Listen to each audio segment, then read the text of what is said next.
What unfolded in that exchange wasn't just another routine congressional hearing. It was a revealing moment of political theater, deflection, and carefully managed answers. When pressed directly on whether additional individuals would face indictment in connection with the Epstein case, Pam Bondi gave a familiar response: investigations are pending. It's the kind of answer that sounds substantial but ultimately commits to nothing, leaving more questions than clarity.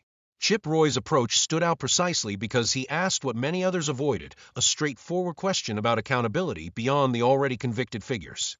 Yet, even in that moment, the conversation drifted, wrapped in procedural interruptions and time limits that prevented deeper scrutiny. What's striking is how both sides attempt to frame the narrative, one emphasizing action and transparency, the other pointing to inconsistencies, delays, and potential mishandling, like the troubling issue of victim names being exposed.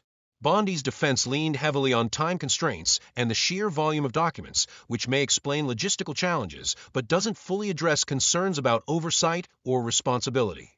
Meanwhile, broader political points about immigration, voting laws, and past administrations were woven into the discussion, diluting focus from the central issue: justice for victims and accountability for those involved. In the end, the hearing leaves a familiar impression: strong claims, partial answers, and a lingering sense that the full truth remains just out of reach. The promise of ongoing investigations keeps the door open, but until concrete actions follow, skepticism will continue to grow.